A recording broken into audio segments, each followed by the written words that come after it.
कक्षा 10th भौतिक विज्ञान विद्युत प्रतिरोधों का संयोजन।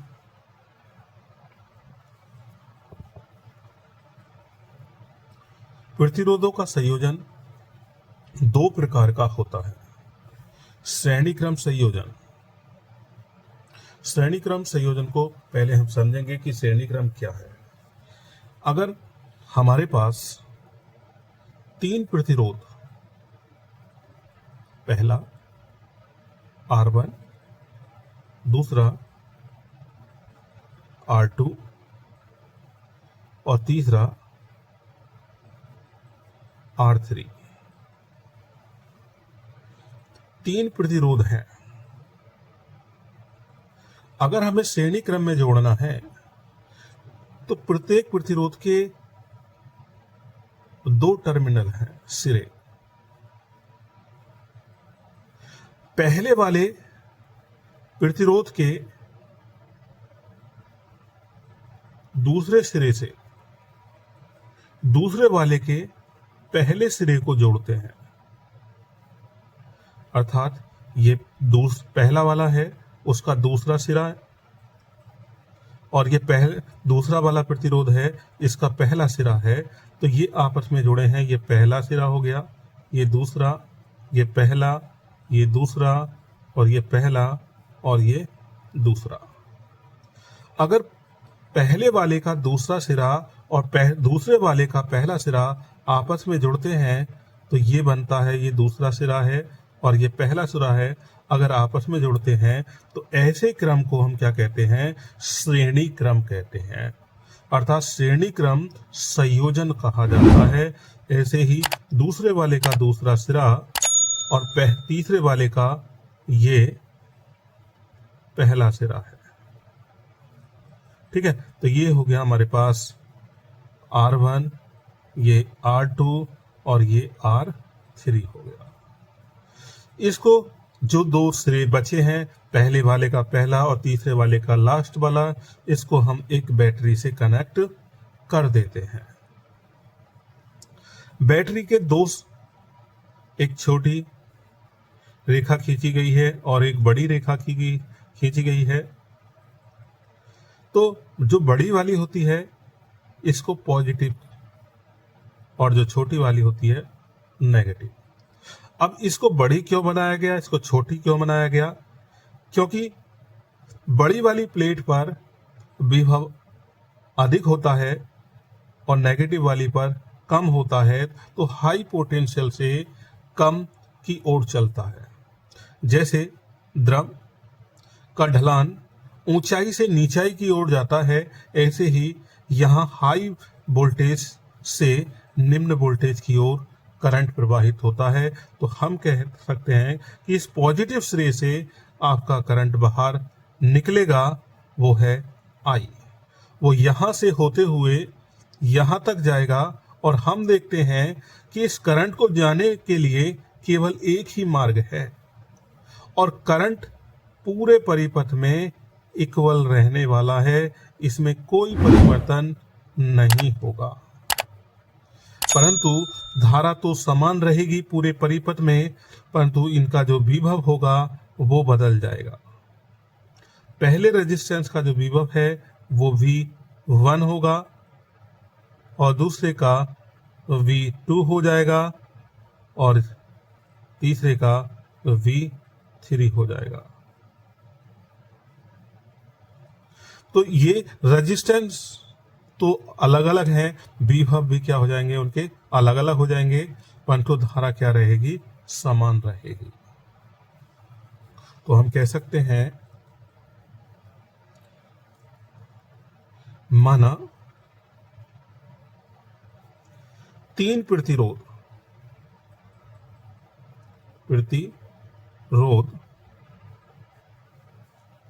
R1, R2, R3 श्रेणी क्रम में जोड़े गए हैं।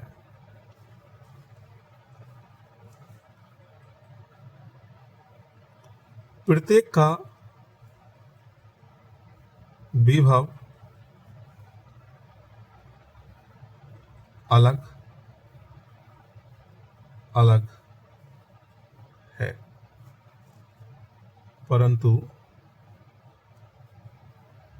सभी प्रतिरोधों में धारा समान है। तब कुल विभव, जो कुल विभव है, क्योंकि विभव हमारे पास 20 वोल्ट की बैटरी थी तो वो बट गया। यहां तो B था पर वो क्या गया, B1, B2 और B3 अलग अलग प्रतिरोध में अलग अलग बट गया। तो यहां पर बन गया हमारे पास कुल विभव बराबर V1 plus B2 plus B3। हम देख रहे हैं कि यहां पर जो विभव अलग अलग जो बटा है, उन सब का जो टोटल मान है जो बैटरी के पास था उसके बराबर होगा। परंतु हम जानते हैं कि सूत्र होता है V बराबर I R। R प्रतिरोध है, I करंट और V विभव है। V1 बराबर क्या होगा भाई, होगा I और R1। V2 I R2 और V3 I R3। अब देखिए इनमें जो धारा है वो क्या है, समान है, क्योंकि हमारे जो परिपथ था उसके अंदर धारा कैसी थी, समान थी। उस धारा में कोई परिवर्तन नहीं हुआ, केवल उसके विभव में ही परिवर्तन हो रहा है। अब इन मानों को हम इस कुल विभव में रखेंगे तो V का जो मान है इस V का वो है I R। V1 का मान है I R1। इस V2 का मान है I R2। इस V3 का मान है I R3। इसमें से हमें I कॉमन ले लेना है और ये बनेगा R1 R2 और R3 और ये बनेगा हमारे पास I R। I से I कट जाएगा, R बराबर होगा R1 plus R2 plus R3। ये हमारा सूत्र प्रूफ हो गया इसके लिए श्रेणी क्रम संयोजन का। तो ये श्रेणी क्रम संयोजन का सूत्र है। तो श्रेणी क्रम संयोजन सूत्र, हम अगर इसमें R की जगह 3 हैं, R1 R2 R3 हैं, और भी अगर हम जोड़ते हैं या दो प्रतिरोध ही लेते हैं तब हमारे पास इतना रह जाएगा R1 प्लस R2। अगर 4 है तो R4 और जुड़ जाएगा। इसी तरीके से ये एक सूत्र बन गया जनरल, R बराबर R1 plus R2 plus R3। चलते हैं नेक्स्ट टॉपिक की ओर।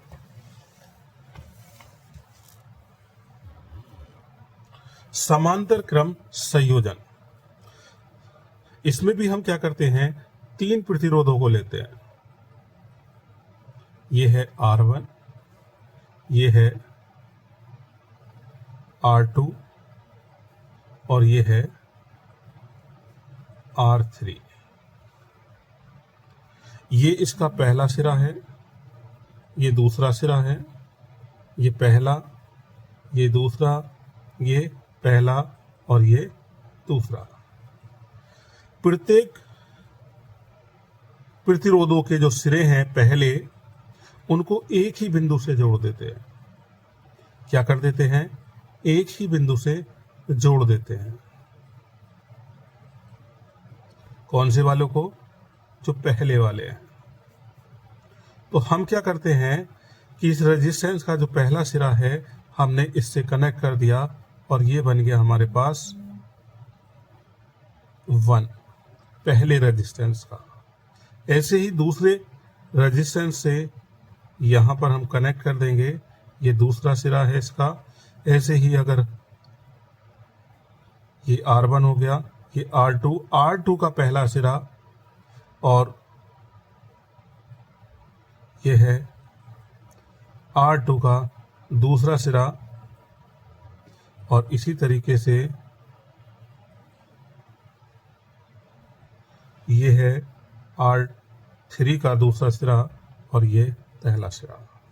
तो हम कहते हैं कि समांतर क्रम किसे कहते हैं कि अगर आपके पास 3 रेजिस्टेंस हैं, उनके पहले पहले सिरे को एक बिंदु से एक साथ जोड़ दीजिए और दूसरे सिरों को एक साथ जोड़ दीजिए, तो वो समांतर क्रम बन जाता है। इस समांतर क्रम संयोजन में हम एक बैटरी से कनेक्ट करते हैं, और ये हमारी बैटरी 20 वोल्ट की बैटरी है। क्या है? 20 वोल्ट की बैटरी है। इसका एक जो बड़ी लाइन खींचती है वो पॉजिटिव होती है, और जो छोटी लाइन होती है वो नेगेटिव होती है। जो बड़ी लाइन होती है उसका वोल्टेज अधिकतम होता है, और जो छोटी लाइन होती है उसका वोल्टेज कम होता है। तो हमें पता है अधिक वोल्टेज से कम वोल्टेज की ओर करंट का प्रभाव होता है, इसीलिए करंट पॉजिटिव सिरे से बाहर निकलेगा, और निकलते हुए यहाँ 2 तक आई रहने वाला है। जैसे ही यहाँ जाता है, यहाँ 3 मार्ग उसको मिल जाते हैं। करंट को जाने के लिए यहाँ से आगे 3 मार्ग मिलते हैं, तो इसमें वो I1 करंट ले जाता है, और इसमें I2, और इसके अंदर I3। परंतु इन सब का जो विभव है वो समान रहता है। तो विभव यही रहता है जो बैटरी का है, तो विभव में कोई परिवर्तन नहीं होता। तो समांतर क्रम में विभव कैसा रहेगा? समान रहेगा, और श्रेणी क्रम में धारा समान रहती है। ठीक है। तो माना 3 प्रतिरोध R1, R2, R3 समांतर क्रम में जुड़े हैं। कैसे क्रम में जुड़े हुए हैं? समांतर क्रम में। प्रत्येक प्रतिरोध में धारा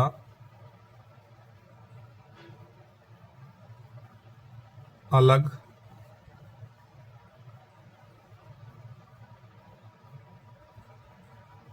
अलग है, परंतु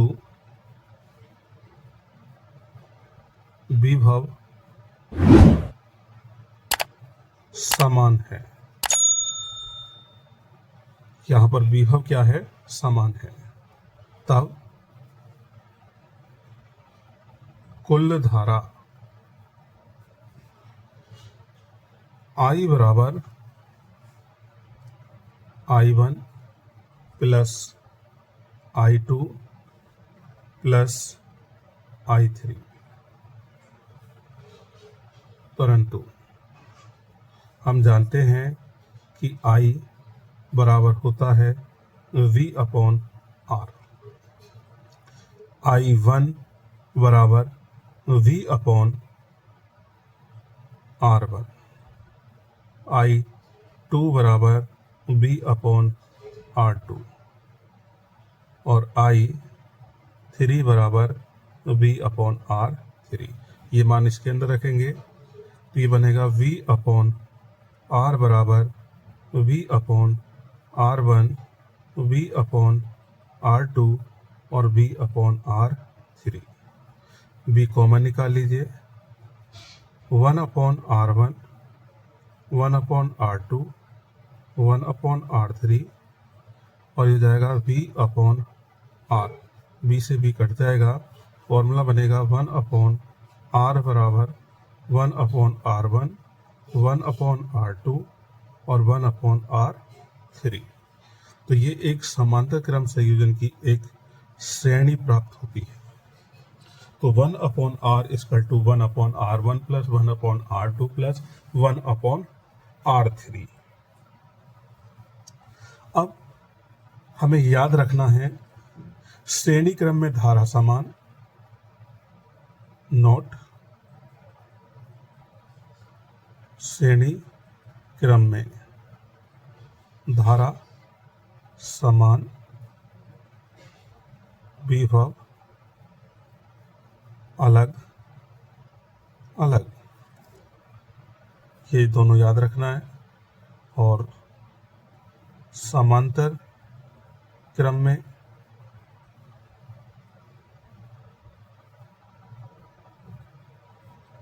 विभव समान और धारा अलग अलग रहती है, जिसके द्वारा हम सवालों को हल करते हैं। इसी तरीके की वीडियो को प्राप्त करने के लिए चैनल को सब्सक्राइब करें